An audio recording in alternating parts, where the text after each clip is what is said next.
बहुत स्वागत आपका और बहुत बड़े सवाल के साथ ये स्वागत कर रही हूं कि फ्री बस के सहारे है क्या कांग्रेस। जी हां, आज जिस तरह से पूर्व मुख्यमंत्री भूपेंद्र सिंह हुड्डा ने रैली की है और तमाम दावे जो इस रैली में उन्होंने कर दिए हैं, तमाम वादे जो उन्होंने जनता से कर दिए हैं, उसके बाद ये सवाल खड़ा हो रहा है। सबसे पहले आपको बताएं कि बड़ौदा हलके में कांग्रेस की जन आक्रोश रैली हुई और रैली में पूर्व सीएम हुड्डा ने कई बड़े वादे किए, जिसमें हर परिवार को 300 यूनिट फ्री बिजली देने का वादा किया गया।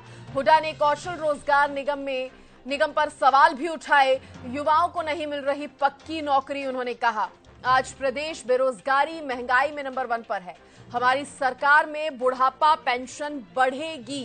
हुड्डा ने ये एक दावा कर दिया, एक वादा कर दिया कि हमारी सरकार में बुढ़ापा पेंशन बढ़ेगी, हमारी सरकार ओल्ड पेंशन बहाल करेगी। तमाम बातें पूर्व मुख्यमंत्री की तरफ से कही गई हैं और क्या कुछ कहा जन आक्रोश रैली में भूपेंद्र सिंह हुड्डा ने, सबसे पहले आपको सुनाते हैं। लेकिन मेरे मन में टीस है। क्या टीस है? ये 2014 में जब हमने सरकार छोड़ी तो मेरा प्रदेश हरियाणा, छोटा ही प्रदेश है देश में, तो ये मेरा प्रदेश हरियाणा प्रति व्यक्ति आय में, प्रति व्यक्ति निवेश में, नौकरी देने में, कानून व्यवस्था में और खेल खिलाड़ियों में नंबर 1 का प्रदेश था। आज कहां इन 9 साल में हम क्या हो गए? आज किस चीज में नंबर 1? हम नंबर 1 हैं बेरोजगारी में, महंगाई में, अपराध में। बहुत अपराध फैल गया। और भाई आप देखो ना, खेल खिलाड़ियों में खेलों में कितनी, खेल खिलाड़ी में जो नंबर 1 था, हमारे खिलाड़ियों का कितना अपमान पहुंच गया जो नंबर 1 था। और नौजवानों की जो ये लगाया ना कौशल रोजगार निगम जो इन्होंने बनाया है, इसमें ना तो पक्की नौकरी, फौज में भी यही काम कर दिया। अग्निवीर, अग्निपथ, 4 साल, 18 साल का बच्चा फौज में भर्ती होगा, 22 साल का घर आ जाएगा, ना उसकी पेंशन ना और कोई तनख्वाह। तो यूं बता भाई, पहला तो फौज में भर्ती होते जब वे सगाई कर दिया करते, भाई हमारा छोरा फौज में भर्ती हो गया, 22 साल का उल्टा आ जाएगा तो कौन सगाई करेगा भाई? बेरोजगार मजाक किया, मजाक बना दिया।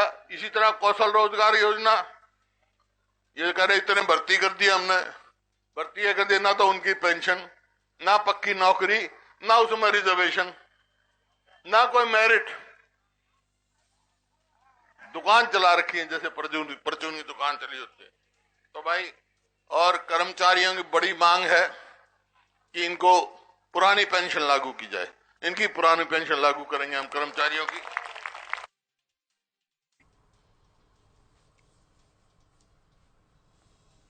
तो देखिए, सुना आपने भूपेंद्र सिंह हुड्डा को और उनके वादों को। चलिए, इस पर चर्चा करने के लिए खास मेहमान भी हमारे साथ जुड़ गए हैं। मेरे साथ बजरंग दास गर्ग जी जुड़े हैं, कांग्रेस के प्रवक्ता हैं।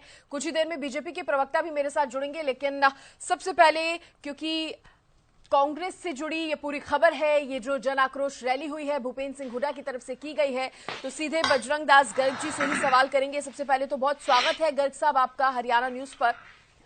और आज thank you madam ji sir, आज जो ये रैली हुई है, काफी बड़े बड़े वादे और दावे इसमें भूपेंद्र सिंह हुड्डा की तरफ से किए गए हैं, सरकार पर भी आरोप लगाए हैं, उस पर भी मैं आपसे चर्चा करूंगी। लेकिन अगर दावों की बात करें, वादों की बात करें, तो सबसे आकर्षित करने वाली एक जो चीज सामने आ रही है वो ये है कि 300 यूनिट फ्री बिजली देने का वादा उन्होंने कर दिया है। तो क्या माना जाए, आप भी दिल्ली में जो केजरीवाल की सरकार है उससे कहीं ना कहीं प्रभावित हुए हैं और समझ रहे हैं कि ये फ्री बिज जो है वो सरकार बना पाने में आपकी मदद करेगा? सृष्टि जी, देखिए, जहां कांग्रेस पार्टी का सवाल है, कांग्रेस पार्टी ने हरियाणा के अंदर अलग अलग कई कार्यक्रम चलाए हुए हैं। एक तो 90 के 90 विधानसभा क्षेत्र के अंदर हम रैलियां कर रहे हैं, साथ में जनसंपर्क अभियान हमने चलाया हुआ है। हमारे कांग्रेस के सभी नेता व कार्यकर्ता घर घर जनता के बीच जा रहे हैं, जनसंपर्क कर रहे हैं। तीसरा, हमने विपक्ष आपके समक्ष कार्यक्रम चलाया हुआ है। आज जो रैली जो थी बड़ौदा के अंदर, ये ओनली एक विधानसभा क्षेत्र की रैली थी और आपने भीड़ देखी, अपार भीड़, पैर टेकने की जगह नहीं, और शायद चारों तरफ सड़कें जाम थी। बड़ौदा के नाम देख लो आप, हमने लाडवा कर ली, सफीदों की, भिवानी की, सरसा की, जहां जहां भी हमने जनसभा कर रहे हैं, जनसभा रैलियों का रूप बदल रहा है। रैली नहीं, महारैली। इससे क्या सिद्ध होता है? जनता बदलाव चाहती है। आज जनता भारतीय जनता पार्टी से पूरी तरह से खपा है और इससे मुक्ति चाहती है। ये कभी भी भारतीय जनता पार्टी बेरोजगारी की बात नहीं करेंगे, महंगाई की बात नहीं करेंगे। आज हरियाणा जो क्राइम के अंदर नंबर 1 के ऊपर आया है, उसकी बात नहीं करेंगे। तो कांग्रेस पार्टी जो है जनहित के मुद्दे जनता के दरबार में लेके जा रही है। भाई, हमारी सरकार आने पर हम आपको 300 यूनिट बिजली फ्री देंगे, हम आपको 500 रुपए रसोई गैस सिलेंडर देंगे, जो हमने 100 गज के मुफ्त प्लाट 3,82,000 परिवारों को दिए थे, जो योजना सरकार ने पहले बंद कर चुकी है। 2014 तक हमारी योजना लागू थी, भारतीय जनता पार्टी की सरकार बनते ही ये योजना बंद कर दी थी। वही योजना फिर हम दोबारा लागू करेंगे, 100 गज के मुफ्त प्लाट देंगे, ओल्ड पेंशन योजना लागू करेंगे। और बताना चाहता हूं सृष्टि जी, हमारे राज्य के अंदर आपने देखा होगा, हम 2 रुपए किलो गेहूं, 3 रुपए किलो चावल देते थे। गरीब आदमी के घर के अंदर पाइप की लाइन, फ्री पाइप की लाइन, चाहे कितनी मीटर लंबी हो, 500 मीटर लंबी हो, पानी की पाइप की लाइन बिछा के दी, उस पर टुट्टी लगा के दी, ऊपर टंकी लगा के दी, और पानी भी हमने गांवों में फ्री दिया। सारी योजनाएं बंद कर दी। 20 रुपए किलो हम राशन डिपो के माध्यम से दाल देते थे, वो योजना भी बंद कर दी। ये जो सरकार है सिर्फ घोटाले की सरकार है। ये किसान के साथ पोडल खेलती है, किसान और आड़ती के साथ। ये पोडल की सरकार है, पोडल चलता नहीं। इनके खिलाफ कोई बोल ले या कोई अपनी मांग रखने के लिए धरना प्रदर्शन करे आपके सामने, इन्होंने भगा कर, दौड़ा कर किसानों को पीटने का काम किया। यहां तक कि चुने हुए सरपंच को पीटा, इनके खुद के सरकारी कर्मचारी उनको पीटने का काम किया, आंगनबाड़ी महिलाओं को कूटने का काम किया, छात्रों को कूटने का काम किया। एक हफ्ता पहले यमुनानगर में पीटीआई टीचरों को दौड़ा कर पीटा, सिर तक फोड़ दिए। आज भी किसान आप देखोगे अपना फसल का मुआवजा लेने के लिए जगह जगह धरने पर बैठे हैं। भारतीय जनता पार्टी के सरकार ने क्या वायदा किया था? मोदी जी ने कहा था हमारी सरकार आने पर हम 2 करोड़ युवाओं को नौकरी देंगे। आज साल आपके सामने कोई नौकरी नहीं दी। इन्होंने वायदा किया था 60 रुपए लीटर पेट्रोल डीजल बहुत ज्यादा है, हमारी सरकार हम 35 रुपए लीटर देंगे, आज 100 पार कर दिया। इन्होंने कहा था हम रसोई गैस सिलेंडर जो 400 रुपए कांग्रेस पार्टी के राज में था 2014 तक, ये तो 10 रुपए बढ़ते ही नाचने लग जाते थे, खिलाफ प्रदर्शन करते थे। वो 250 रुपए रसोई गैस सिलेंडर देने का वायदा किया, वो रसोई गैस सिलेंडर 1150 पार इन्होंने रसोई गैस सिलेंडर के दाम कर दिए। आज जनता महंगाई से दुखी है, बेरोजगारी से दुखी है, खराब कानून व्यवस्था से दुखी है और इनसे मुक्ति चाहती है। और हरियाणा में एक तरफा जनता का आशीर्वाद कांग्रेस पार्टी के साथ है और भारी बहुमत से हरियाणा में कांग्रेस पार्टी की सरकार बनेगी। चलिए, डॉक्टर वीरेंद्र सिंह चौहान भी हमारे साथ जुड़ गए हैं, बीजेपी की प्रवक्ता। सर, स्वागत है आपका भी। और देखिए, आपने सुना गर्ग साहब की तमाम बातें, आपने सुनी बेरोजगारी पर, महंगाई पर, हर तरीके से सरकार को उन्होंने फेल्यूर बता दिया, निशाना साधा। उस पर मैं आपसे रिएक्शन लूंगी सर, लेकिन उससे पहले एक यहाँ पर जो बड़ी बात गर्ग साहब कहते नजर आई कि ये रैली नहीं थी, ये तो महारैली थी। जो भीड़ जुटी थी वो प्यार है जनता का जो कांग्रेस को अब मिलेगा। चौहान साहब, देखिए, जहां तक कांग्रेस की जनसभाओं का सवाल है, जिसको ये रैली कहकर प्रचारित करते हैं और अपने मुंह मियां मिट्ठू बनते हैं, इतराते हैं कि ये हो गया वो हो गया, रैली से महारैली हो गई, रैला हो गया। इनको कुछ भी कहने का अधिकार है, लेकिन हरियाणा की जनता, हरियाणा का जो मतदाता है, वो अब कांग्रेस की बातों में नहीं आता। कांग्रेस की चिकनी चुपड़ी बातें, कांग्रेस के गुमराह करने वाले वादे, उनके चक्रव्यूह में हरियाणा का मतदाता फंसता नहीं है। वो दिन चले गए जब ये गरीबी हटाओ का नारा देकर कई कई दशक तक सत्ता में बार बार आते रहते थे। अब तो लोग हिसाब मांग लेते हैं कि आपने ये करने को कहा था, आपने नहीं किया। आप पिछली बार जब आप सत्ता में थे तब आपने क्या किया था, इसका भी जिक्र लोग सामने आकर करने लगते हैं। मैं रैली पर एक बात कहूंगा, हरियाणा में इंडियन नेशनल लोकदल वो दो टुकड़ों में बट गई थी 2019 के चुनाव से पहले। आपको भी याद होगा, आपके पत्रकारों को सबको याद होगा, हरियाणा के लोगों को याद होगा, जो पार्टी टूटकर दो टुकड़े हो गई, उस पार्टी के दोनों धड़ों ने अलग अलग जगहों पर अलग अलग रैलियां और जनसभाएं की, और दोनों की जनसभाओं में उनके जो समर्थक हैं वो अच्छी संख्या में पहुंचे।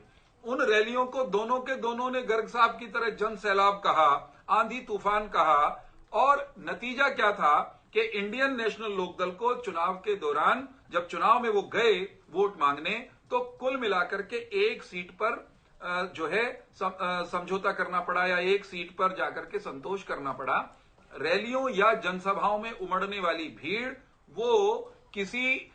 वो सीटों की गारंटी नहीं है, वो जनता के मन में आपके प्रेम का कोई बड़ा पैमाना नहीं है। मैं नहीं कहता कि बिल्कुल पैमाना नहीं है, परंतु वो इस नतीजे पर पहुंचने के लिए पर्याप्त नहीं है कि हरियाणा का मतदाता वो गर्ग साहब से या इनकी पार्टी से नए सिरे से प्रेम करने लगा। मैं तो ये पूछता हूं, गर्ग साहब आपको 2014 में नकारा, तो आपके नकारापन के कारण नकारा, आपकी पार्टी की लूट खसोट, झूठ, जातिवाद, क्षेत्रवाद, इसके कारण नकारा। 2019 में आप गए तो आपने फिर कुछ नारे लगाए कि हम नकारे हुओं को हमारे नए नारों के कारण स्वीकार कर लो। आपके नए पुराने सारे नारे, आपकी सारी झूठी बातें लोगों ने सुनी जरूर, और सुनने के बाद आपको एक बार फिर कहा बाहर रहिए, आप अभी बदले नहीं हैं, आप वही हैं जो 14 में थे, जो 10 में थे, जो 9 में थे। 24 में जो कांग्रेस जनता के सामने जा रही है सृष्टि जी, ये वही पुरानी कांग्रेस है जो किसानों की जमीन, सुनिएगा, जो कांग्रेस किसानों की जमीन SCZ के नाम पर हड़प कर उद्योगपतियों को देने में माहिर थी। ये वही कांग्रेस है जो वाड्रा के जमीनों के खजाने भरती थी, हरियाणा के किसानों की जमीन लूटती थी। ये वही कांग्रेस है जिसके घर में गजब की जूतम पैजार है। ये वही कांग्रेस है जो राम की विरोधी है, जो संस्कृत की विरोधी है, जो आयुर्वेद की विरोधी है, जो भारत और भारतीयता और भारतीय संस्कृति की विरोधी है। चौहान साहब, आपकी बातों में भी है, आपकी तमाम बातें नहीं, मैं सुन रही हूँ, आपके पास ही मौका है सर, आप भी बोल रहे हैं। मैं एक दो तीन चीजें और ऐड ऑन करना चाहूंगी। जो आज जो कुछ रैली में भूपेंद्र सिंह हुड्डा की तरफ से कहा गया, देखिए उन्होंने सरकार पर आरोप लगाए कई तरह के, लेकिन बड़ी बात ये थी उन्होंने अग्निवीर पर सवाल उठाए। कहे फौज में भर्ती अगर बच्चा होगा वो 22 साल की उम्र में वापस आ जाएगा तो कैसे, उसकी तो शादी भी नहीं होगी, उससे कोई सगाई भी नहीं करेगा। एक तो उन्होंने ये कह दिया। उन्होंने कह दिया कि रोजगार योजना में पक्की नौकरी नहीं दे रही है, ना ये पेंशन दे रही है सरकार, ना पक्की नौकरी दे रही है। इस तरह के तमाम रोजगार से जुड़े आरोप जो हैं वो भूपेंद्र सिंह हुड्डा आज की रैली में लगाते हुए नजर आए हैं सरकार पर। मैं उत्तर दे देता हूं। देखिए, भूपेंद्र सिंह हुड्डा हमेशा आरोप ही लगाते हैं, झूठे आरोप लगाते हैं और कभी भी अपने आरोपों को साबित नहीं कर पाते हैं। भूपेंद्र सिंह हुड्डा ने एक झूठ पिछले 2-3 महीने में दर्जनों बार बोला। उन्होंने बार बार कहा कि 5 लाख लोगों की पेंशन काट दी इस सरकार ने। मैंने आपके चैनल पर आपकी डिबेट में कई बार खुले में चुनौती दी भूपेंद्र सिंह हुड्डा को भी और उनके प्रवक्ता बजरंग दास गर्ग को भी। ये आंकड़ा झूठ का पुलिंदा है। पेंशन जिस सरकार ने 40 लाख लोगों को राशन कार्ड बना दिए हो घर बैठे, 20 लाख नए बीपीएल के राशन कार्ड जहां बने हो जिस प्रदेश में, उस प्रदेश में भूपेंद्र सिंह हुड्डा ये कहते घूम रहे हैं कि इस सरकार ने तो पोर्टलों के माध्यम से लोगों का राशन काट लिया, पेंशन काट लिया। तो हकीकत ये है कि पहले से कई गुना लोग हरियाणा में राशन पा रहे हैं, पहले से कई गुना लोग हरियाणा में पेंशन पा रहे हैं। इनके शासन में पेंशन मिलती थी, जाते जाते 1000 रुपए की थी, ज्यादातर समय 500 मिलती रही। आज 3,000 रुपए हरियाणा में वृद्धावस्था और दूसरी सामाजिक सुरक्षा पेंशन हो गई है। नौकरियों की बात करता हूं, नौकरियों पर उन्होंने बार बार कहा, मैं फिर से दोहराता हूं, भूपेंद्र सिंह हुड्डा का शासन नौकरियों के मामले में जातिवाद, क्षेत्रवाद, भाई भतीजावाद और झोलावाद, इसके लिए जाना जाता था। खुले आम ये होता था कि नौकरी मिलेगी तो क्षेत्र विशेष के लोगों को मिलेगी, जाति विशेष के लोगों को मिलेगी, या उनको मिलेगी जो नोटों के झोले उठा करके इनके नेताओं के घर भरने में समर्थ हों। हमने बिना खर्ची पर्ची के भूपेंद्र सिंह हुड्डा जी के शासन की तुलना में इनके समय में 10 साल में 85-86 हजार नौकरियां दी गई। हमारे अब इनको बीच में बोलने से रोक दीजिए, नहीं फिर मैं भी बोलूंगा, ये तो कोई तरीका नहीं हुआ। मैं ये फटाफट से रिएक्शन लेके आपके पास ही आ रही हूँ, आपको पूरा समय मिलेगा। मैं बात पूरी कर लूं जी। भूपेंद्र सिंह हुड्डा जी के कार्यकाल में कुल मिलाकर 85-86 हजार पक्की सरकारी नौकरियां दी गई। हमारे 9.5 साल में अब तक 1,10,000 से ज्यादा पक्की नौकरियां दी जा चुकी हैं। इन्होंने 86 हजार दी, जिला, जाति और झोले के आधार पर दी। हमने 1,10,000 अब तक दे दी, मेरिट पर दे दी, बिना खर्ची पर्ची के दे दी। और इस साल और हम 60,000 सरकारी पक्की नौकरियां देने की प्रक्रिया में हैं। जब हम वोट मांगने जाएंगे दूसरे कार्यकाल के अंत में, तो इनसे 2 गुनी से ज्यादा नौकरियां दे चुके होंगे। हम वो लोग हैं जिन्होंने हरियाणा के 20 लाख किसानों के खाते में किसान सम्मान निधि पूरी की पूरी डाली है। होती इनकी पार्टी शासन में, होते कोई राजीव गांधी प्रधानमंत्री, तो कहना पड़ता कि 2,000 रुपए खाते में जाते हैं, उसमें से 85% इनके नेता कार्यकर्ता दलाल और चोर खा जाते हैं। अब 2,000 चलते हैं तो 2,000 खाते में आते हैं, ये किसान बता देगा आपको। चलिए ठीक है सर। किसान की फसल का दाम उसके खाते में देना हमने शुरू किया। पेंशन की लूट बंद की, राशन की लूट बंद की, नौकरियों में जो ये इन्होंने बाजार खोल रखा था, उद्योग चलाते थे तबादले के नाम पर। ठीक है, चलिए चौहान साहब आप मौका दीजिए, आप बजरंग दास गर्ग जी को भी। बजरंग दास गर्ग जी, नोमड़ तेल होगा, बस एक वाक्य सुन लीजिए, एक वाक्य सुन लीजिए। बजरंग दास गर्ग जी अच्छे से समझ लीजिए, सुन लीजिए, ना 24 में नोमण तेल होगा, ना कांग्रेस की राधा नाचेगी। आप अपनी बात कीजिए। चलिए गर्ग साहब देखिए, आपने सुना, नहीं, ठीक है, आपने वीरेंद्र सिंह चौहान जी को सुना। जब तक कांग्रेस अपने आप को सुधारेगी नहीं, जब तक हरियाणा के लोगों को राक्षसी प्रवृत्ति का कहेगी, तब तक कांग्रेस विपक्ष में रहेगी। ठीक है, कर ले लीजिए। अच्छा गर्ग साहब देखिए, किसानों की बात कर दी चौहान साहब ने, कहा कि आपसे ज्यादा जो किया है हमने किसानों के लिए, आपकी सरकार से ज्यादा किया है। इसके साथ ही उन्होंने नौकरियों पर बात करते हुए कह दिया कि कांग्रेस की सरकार में जो नौकरियां मिली थी वो पर्ची खर्ची के साथ मिली थी, लेकिन हमने बिना पर्ची खर्ची के नौकरियां दी हैं और कांग्रेस से ज्यादा दी है। दोनों बातों पर रिएक्शन। सृष्टि जी, इनके राज के अंदर 750 किसान शहीद हो गए। बड़े अफसोस से कहना पड़ता है, एक बार भी देश के प्रधानमंत्री नरेंद्र मोदी जी ने, मनोहर लाल खट्टर जी ने दुख प्रकट नहीं किया। ये वो सरकार है, किसानों के ऊपर इन्होंने लाठियां चार्ज की, आंसू गैस के गोले दाबे, 20-20 फुट की सड़कों पे खाइयां खोद दी किसानों के लिए। 13.5 महीने किसान ठंड के अंदर, ओले के अंदर, भारी गर्मी के अंदर, टेंटों के अंदर बैठे रहे, भूखे प्यासे बैठे रहे। ये किसान के देशी की बात करते हैं। इनके राज के अंदर जहां नौकरी की बात करते हैं, 30 से ज्यादा पेपर लीक हो जाते हैं। यहां तक कि प्रॉपर्टी आईडी के अंदर करोड़ों रुपए घोटाला हो जाता है। 95% सर्वे गलत हो जाती है। 1.5 साल से आज भी जनता अपनी प्रॉपर्टी ठीक कराने के लिए नगर पालिका में, नगर निगम के अंदर धक्के खा रही है। 18 करोड़ 11 लाख का टेंडर देते हैं, पेमेंट 57 लाख करोड़ से भी ज्यादा पेमेंट हो जाती है। सिर्फ एक कह देते भी हमको उसको डी लिस्ट कर दिया, ब्लैक लिस्ट कर दिया, उससे पेटा भर, ना तो आज तक पर्चे दर्ज है, ना उससे रिकवरी हुई है। और जो जनता तकलीफ पा रही है वो आपके सामने है। और ये कहते हैं कांग्रेस पार्टी ने क्या किया, गरीबों की बात। अरे भाई, कांग्रेस सरकार कह रही है कि जो योजनाएं चलाई जा रही हैं, जो बदलाव लाया जा रहा है, हरियाणा की कार्यशैली में भी उससे बड़ा बदलाव आया है। पीपीपी मॉडल की बात करें तो आज घर बैठे लोगों के काम हो रहे हैं, उनको योजनाओं का लाभ मिल रहा है, बिना पर्ची खर्ची के लोगों के काम हो रहे हैं। पहली सरकार में ऐसा नहीं होता था। मैं यही कह रहा हूँ, लोग घर बैठे काम हो रहे हैं तो जगह जगह तंबू क्यों लगा रखे हैं? किसान क्यों धरने में बैठे हैं? सरकारी कर्मचारी, इनके खुद के कर्मचारी क्यों धरने पर है? पटवारी क्यों धरने में बैठे हैं? कानको धरने है, बिल्कुल धरने पे। हिसार देख लो, सरसा देख लो, फतेहाबाद देख लो, बयानी किसान का फसल का मुआवजा लेने के लिए धरने लगाए बैठे, पक्के धरने लगाए बैठे। आप चेक कर लो सर, मैं भी आपको वोट भेज देता हूँ। पटवारी क्यों बैठे हैं? कानको हड़ताल के ऊपर क्यों बैठे हैं? आपके सामने है गांव के सरपंच का क्या हालात है। ये भी हमने गांवों के जो सरपंच थे टुहाना के अंदर, उन्होंने सरपंचों ने सम्मेलन किया, चौधरी भूपेंद्र सिंह हुड्डा को वहां सम्मेलन के अंदर। चलिए, शायद गर्ग साहब की ऑडियो यहाँ पर डिस्कनेक्ट हो गई है। किसान की बात करता हूँ। हाँ। जल्दी से चौहान साहब, क्योंकि ज्यादा समय नहीं है।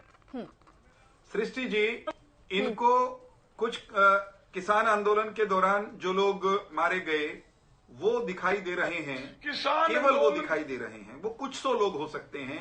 एक भी किसान अगर मारा गया, एक भी किसान ने आत्महत्या की, दर्द की बात है। लेकिन ये कितने अदूरदृष्टि से ग्रस्त पार्टी के प्रवक्ता हैं। देश में कांग्रेस के शासनकाल में कई लाख किसान कर्ज के बोझ तले दबकर आत्महत्या कर गए। हमने कभी इस मुद्दे पर कांग्रेस की उस अध्यक्षा या कांग्रेस के उस नेत्री सोनिया गांधी की आंखों में देखे जो एक आतंकवादी के मारे जाने पर आंसू बहाती हुई मीडिया के सामने देखी गई। आतंकी मरेगा, सोनिया गांधी आंसू बहाएंगी, किसान कई लाख आत्महत्या करेंगे, वो लाखों किसान मर ही रहे हैं, किसान आत्महत्या कर रहे हैं, बच्चे आत्महत्या कर रहे हैं, आत्महत्या कर रहे हैं, नौकरी ना मिलने का 750 किसान को गर्ग साहब, आपने अपनी बात रखी, अब उनको कंप्लीट करने दीजिए। नहीं, इन्होंने घुमा रहे हैं। 750 किसान की जो बात की है वो सिर्फ नहीं, वो आपकी बातों का ही जवाब दे रहे हैं। अब आप उनको कंप्लीट करने दीजिए। जो नहीं बजरंग दास गर्ग, ये बदतमीजी मत किया करो भाई। रुक जाओ एक बार। 750 किसान। सृष्टि, आपसे नहीं रुक रहे क्या? फिर मुझे सर देखिए, क्योंकि समय भी इससे ज्यादा की इजाजत नहीं दे रहा है। मुझे लगता है कि मैंने आप दोनों को बराबर का मौका दिया। माफी के साथ और धन्यवाद मैं आपका करूंगी जुड़ने के लिए। सर अवसर नहीं देते और इनको बदतमीजी का लाइसेंस दे देते हो। सर बदतमीजी नहीं, मैं उनको रोक रही हूँ, लेकिन आपको भी मैंने पूरा मौका दिया। मेरी बात कहने दीजिए फिर। चौहान साहब, मैंने आपको पूरा मौका दिया। चलिए, आप फटाफट से दो लाइनों में अगर आप अपनी बात कर सके। गर्ग साहब की ऑडियो डाउन कीजिए, चौहान साहब की बात फटाफट से पूरी हो जाए जल्दी से। चौहान साहब, कहना है, मैं ये केवल कह रहा हूं कि इनके शासनकाल में गैस का सिलेंडर पाने के लिए 3-3 दिन लाइनों में लगना पड़ता था। आज हम सिलेंडर ही नहीं, चूल्हे भी उज्ज्वला के गांव-गांव जाकर नाम लेकर पुकार कर गैस के सिलेंडर और चूल्हे दे रहे हैं। देश में 10 करोड़ गरीब महिलाओं को उज्ज्वला के तहत कनेक्शन दिए मुफ्त में। 9 लाख से ज्यादा ऐसे कनेक्शन हरियाणा में दिए जा चुके हैं। फिर भी ये कहते हैं कि ये सरकार कुछ नहीं कर रही। इसका मतलब समस्या इनकी आंखों में है, इनके कानों में है, इनके बहुत शुक्रिया करूंगी मैं वीरेंद्र सिंह चौहान जी आपका भी, और गर्ग साहब आपका भी जुड़ने के लिए। तो देखिए, दावे जो हैं वो कांग्रेस की तरफ से किए जा रहे हैं और कहीं ना कहीं बीजेपी भी दावे कर रही है कि जो कुछ भी योजनाएं चलाई गई हैं, जनता के लिए जो काम किए गए हैं, जनता उनको समझ रही है। अब देखने वाली बात होगी कि ये जो चुनाव अब नजदीक आ गए हैं, जिसके लिए तैयारियां भले ही सत्ता पक्ष हो या विपक्ष हो, जिसकी तरफ से की जा रही हैं, जनता किसे चुनती है, क्या बदलाव होता है या फिर से एक बार बीजेपी की ही सरकार बनती है, ये तो आने वाला वक्त बताएगा। फिलहाल इसी के साथ इस बुलेटिन में इतना ही। देखते रहिए हरियाणा न्यूज। नमस्कार।